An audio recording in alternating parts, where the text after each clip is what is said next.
Hello everyone guys, इस video में हम पढ़ेंगे what is light, what is reflection, what are laws of reflection. जो आपके एग्जाम में डायरेक्ट क्वेश्चन आता है, what are laws of reflection. आइए स्टार्ट।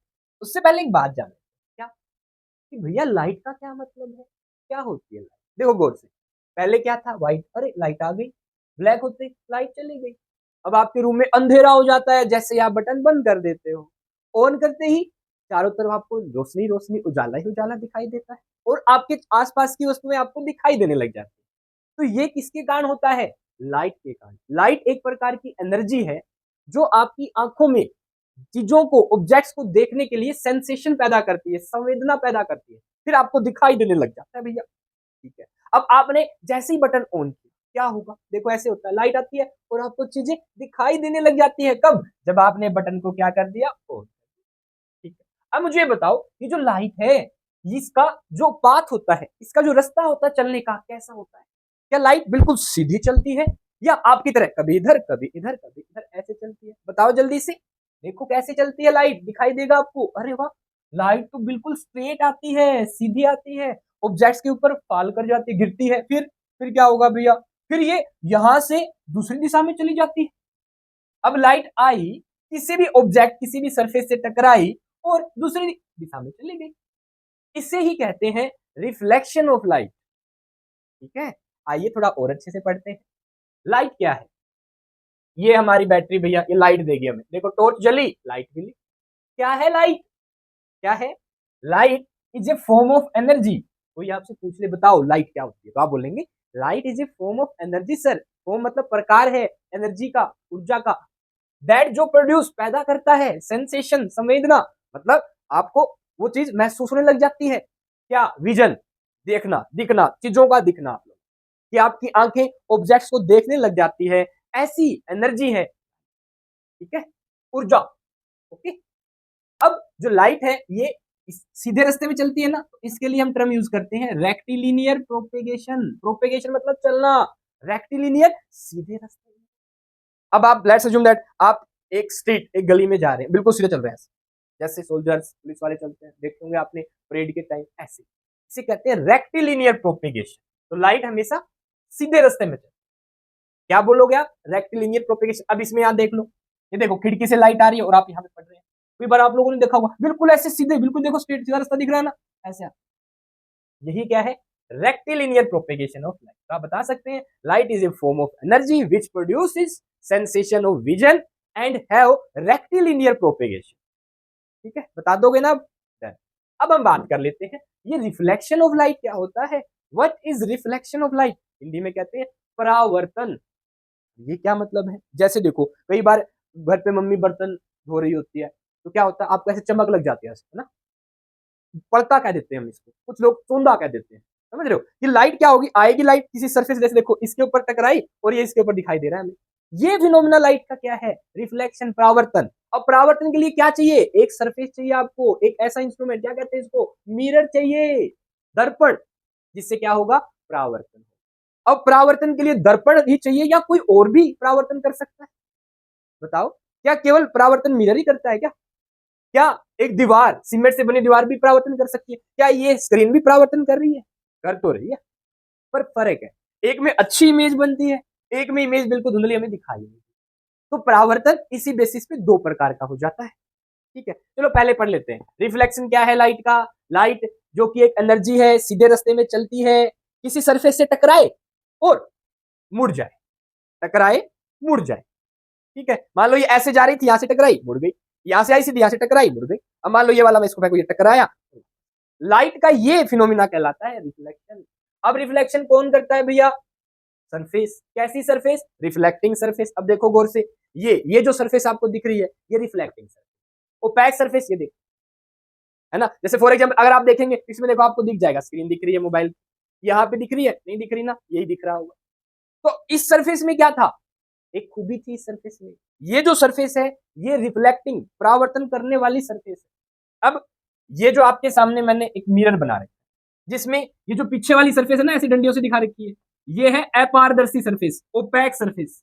ठीक है, और इसके आगे वाली जो सरफेस है, ये रिफ्लेक्टिंग सरफेस है। ठीक है, ओके।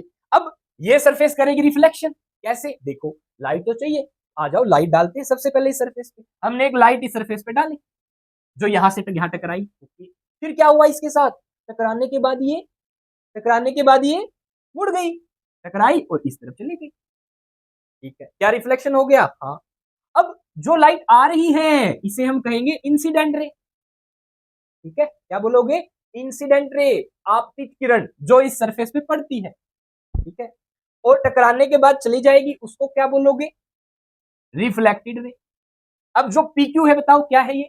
इंसिडेंट रे है या रिफ्लेक्टेड रे है? इंसिडेंट रे है सर। और QR क्या है? Reflected ray. अच्छा, ठीक है। अब ये जिस पॉइंट पे टकरा रही है, अगर मैं यहां से, और ये जो हमारा मिरर है सरफेस, जो ये प्लेन सरफेस है हमारी, जहां से रिफ्लेक्शन हो रहा है, कि लाइट आ रही है, टकरा रही है और जा रही है, और ये वाला पॉइंट है, इस पॉइंट से मैं यहाँ पे अगर 90 डिग्री पे एक लाइन खींच दूं, 90 डिग्री बोला मैंने, क्यों क्यों बोला 90 डिग्री? क्योंकि ये जो लाइन मैं खींच रहा हूँ ये 90 डिग्री पे बनती है, हम बनाते हैं इसको 90 डिग्री पे। ठीक है, अब इस सरफेस के परपेंडिकुलर आपने देखा होगा, लेट्स से ये एक्स एक्सिस है, ये क्या होगी? वाई एक्सिस, तो यहाँ पे कितने डिग्री का एंगल बनेगा? 90 डिग्री का। और ये जो लाइन, डॉटेड लाइन हमने खींची है, उस पॉइंट से खींची है जहां पे ये PQ रे इस सरफेस से टकराती है, और इस पॉइंट से ये जो लाइन पास हो रही है इसे हम कहते हैं लो। अच्छा जी, अब हम पढ़ेंगे नियम क्या है रिफ्लेक्शन के, क्या होता है इनसे। देखो, ये जो इंसिडेंट रे है इस नॉर्मल के साथ एक एंगल बना रही है, क्या बना रही है? नॉर्मल के साथ एक एंगल बना रही है। बताओ क्या कहेंगे इस एंगल को? ये जो एंगल बन रहा है, क्या बोलोगे इस एंगल को? और इस एंगल को क्या कहते हैं? 10th क्लास में पढ़ लिया है आपने, 12th वालों, बताओ क्या बोलोगे? जो PQ और नॉर्मल के बीच बनेगा, क्या कहोगे? Angle of incidence. क्या कहोगे? Angle of incidence. देखो बना दे, बन गया ना, पिंक में दिख रहा है। क्या बोलोगे इसको? आई, एंगल आई। ठीक है, नाम क्या है? Angle of incidence.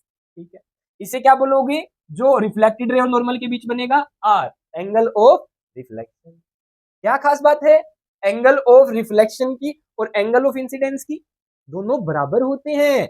नॉर्मल के साथ ही हमेशा आप एंगल ऑफ इंसिडेंस बनाएंगे, ये जो आई बना हुआ है, ऐसे ही नॉर्मल के साथ ही आप हमेशा रिफ्लेक्शन, एंगल ऑफ रिफ्लेक्शन बनाएंगे विद रिफ्लेक्टेड। तो आपके पास दो कोण हो जाते हैं, एक कोण, एक एंगल बनता है नॉर्मल और इंसिडेंट रे के बीच, अदर एंगल बनता है नॉर्मल एंड रिफ्लेक्टेड रे के बीच। इसे कहेंगे एंगल ऑफ रिफ्लेक्शन, इसे कहेंगे एंगल ऑफ इंसिडेंस। अब ये दोनों बराबर होते हैं, ये पहला नियम है रिफ्लेक्शन का, दोनों क्या होते हैं? बराबर।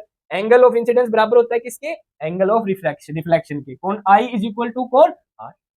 एक और नियम है, कौन सा? ये जो इंसिडेंट रे है ये जो रिफ्लेक्टेड रे है ये, और ये जो नॉर्मल है ये, देखो इस बोर्ड के प्लेन में ही है ना।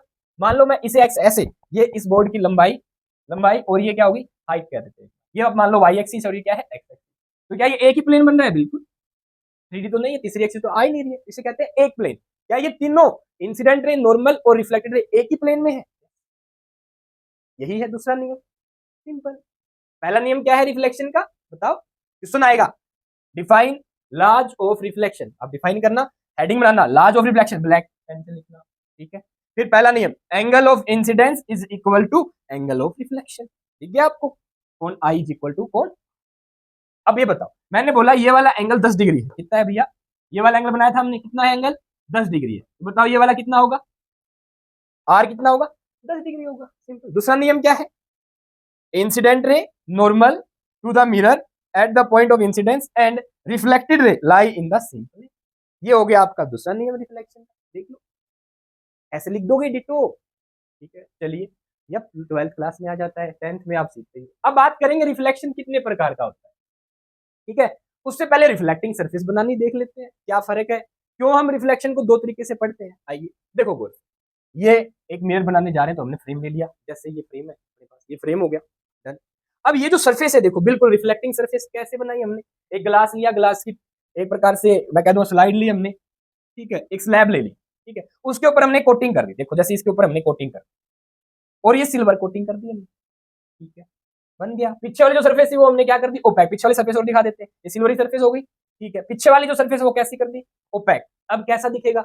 यही तो है आपका, देख लो सिंपल, ये हो गई रिफ्लेक्टिंग सिल्वरी सरफेस, और पीछे वाली सरफेस क्या होगी जो इसके पीछे, वो क्या होगी? ओपैक होगी। क्या बन गया? मिरर। और इसे हम क्या कहते हैं, इस इंस्ट्रूमेंट को क्या कहते हैं? ये अब आपके सामने मिरर रेडी हो गया, पीछे वाली और आगे वाली दोनों साइड की सरफेस। ठीक है, ये सिल्वरी सरफेस, रिफ्लेक्टिंग सरफेस कहते हैं इसको।